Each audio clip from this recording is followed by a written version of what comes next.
School का वह दिन किसी खास हादसे जैसा नहीं था। बस एक साधारण दोपहर थी। गलियारे लगभग खाली थे और एक लड़का सीढ़ियों से ऊपर जा रहा था कि तभी उसकी नजर ठहर गई। सामने एक लड़की खड़ी थी। उसकी आंखों में आंसू थे और उसके बहुत पास एक लड़का था जो घबराया हुआ उसे बार बार चुप कराने की कोशिश कर रहा था। दोनों बहुत नजदीक थे, इतने नजदीक के देखने वाले को असहजता हो।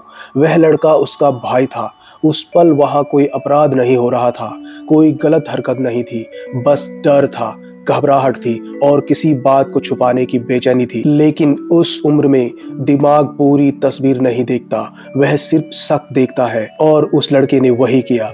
उसने दृश्य को समझने की कोशिश नहीं की, उसने कारण नहीं पूछा, उसने बस इतना देखा कि भाई बहन के बीच कुछ ऐसा है जो सामान्य नहीं लगता।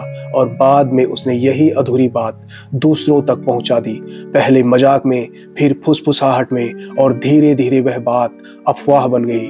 अफवाह ने अपना काम किया, सवाल उठे, नजरें बदली और जिस लड़की ने कुछ भी नहीं किया था वही सबसे ज्यादा दोषी बना दी गई।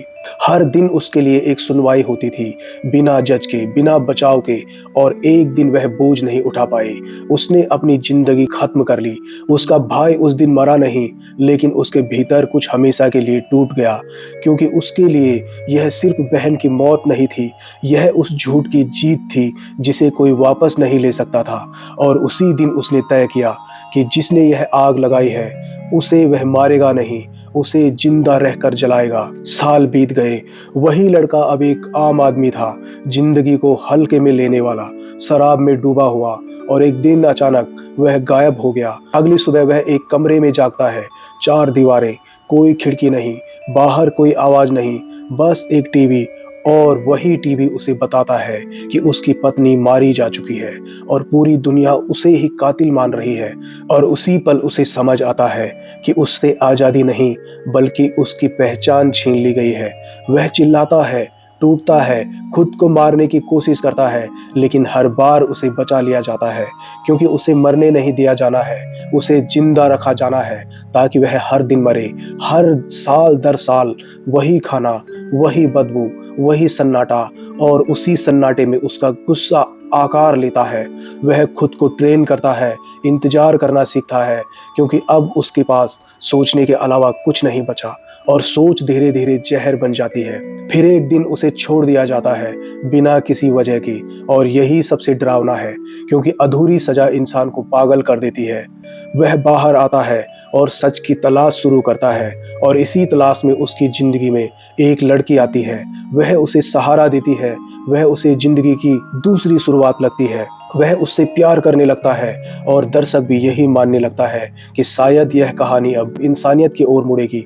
लेकिन यहाँ कहानी धीमे से मुस्कुराती है, क्योंकि यह रिश्ता संयोग नहीं था, यह चुना गया था, तय किया गया था। उसके दिमाग को पहले ही इस मोड़ के लिए तैयार किया जा चुका था, सम्मोहन के जरिए, यादों को दबाकर, भावनाओं को तोड़कर, ताकि वह उसी रिश्ते में बन जाए जिसे वह कभी अफवाह बनाकर उड़ा चुका था। और अंत में जब सच्चाई सामने आती है तो वह एक झटके में नहीं आती, वह धीरे धीरे रेंगती है।